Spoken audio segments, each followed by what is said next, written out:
New York City has officially reclaimed its spot as the center of the world, and Trump has officially become the only reason the Knicks have a single blemish on their insane finals run. While Zohran Mamdani parties with the city, provides for the city, and protects the city, you can almost hear MAGA's tears hit the ground as they try to build the narrative that NYC has fallen to Sharia law. Knick, MAGA's mouthpiece, says, "Breaking, rioters have begun setting school buses on fire. Police do not have nearly enough support. Mamdani and Hochul have absolutely failed the NYPD. He wants you to think that the entire city is burned down. Oh, the horror." Remember when they tried this line during BLM? Portland is still in ashes, according to them. And while there was definitely some hooliganism going on in New York last night, it's not like New Yorkers were ever expected not to be out of control.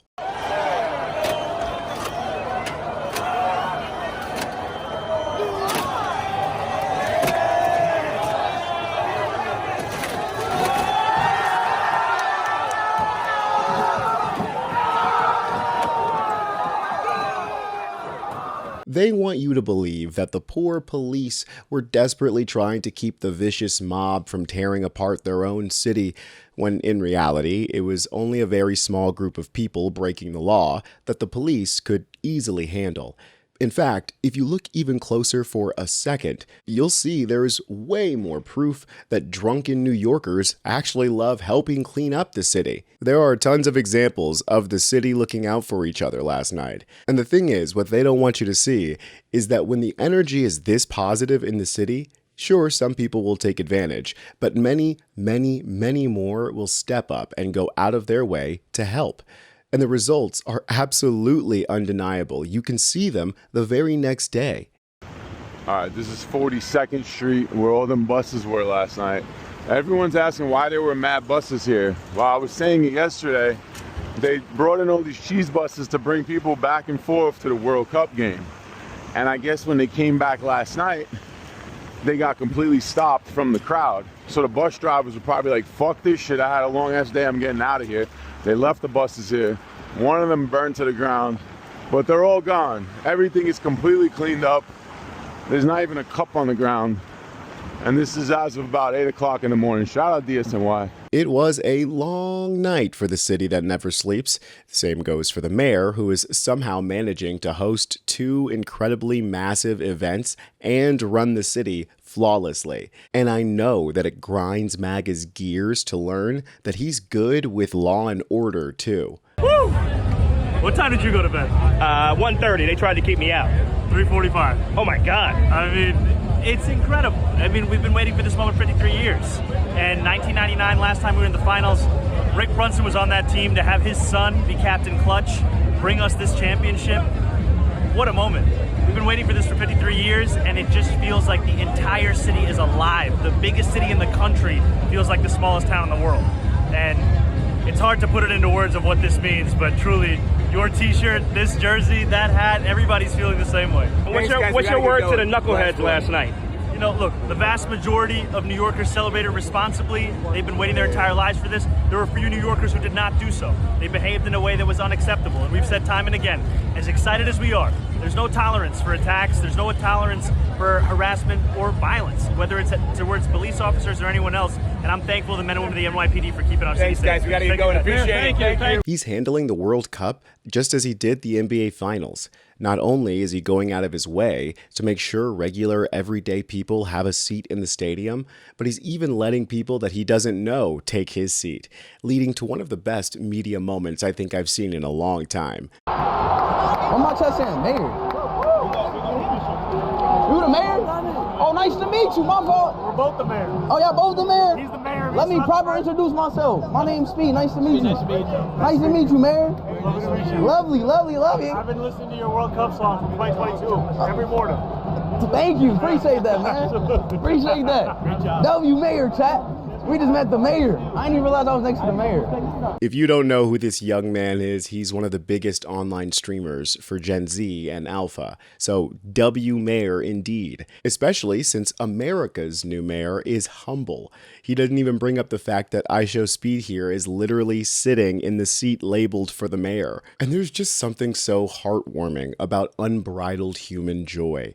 Not the idea of joy and hope, but the real, genuine thing. That is what Zohran is dead set on providing for the city. As the city was still in the streets celebrating last night, Mamdani was already in the kitchen cooking up something that everybody is going to love. He just tweeted out at 11 o'clock, "Parade Thursday, Manhattan." If the parade is anything like last night, then we'll be able to power the country with the city's energy. Mayor's still Muslim. My bagel's still Jewish. Even the Pope's on our side.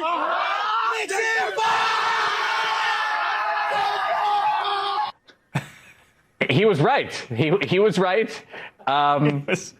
Did you get to meet him? Do you know anything about him? Have you reached out to him?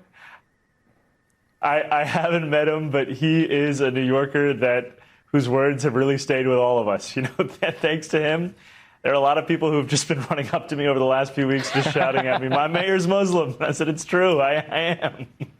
And my bagel is Jewish, and so is this news anchor, and it's a beautiful thing, New York City here. Mayor, I want to truly is. I think it speaks to just what this city is, and even this team. It's not just a cookie cutout of the same thing again and again. It's every single player having a role, bringing together all of the 5 boroughs for this moment. It's truly a joy. The connection between the people and the city is undeniable, and the people know who's responsible for keeping the vibes immaculate. It's definitely not the billionaire owner of the Knicks, it's the guy who everyone is screaming for in the streets. You saw everything, and it was his final, just release of all these things that have finally happened. And we are here, and here we are today. And this is just how it is. It's, like we said, Omar, it is a party atmosphere, and as soon as people see, and we're just going to take you a little bit on this one. Okay, I love your car. Yeah. That's a great haircut.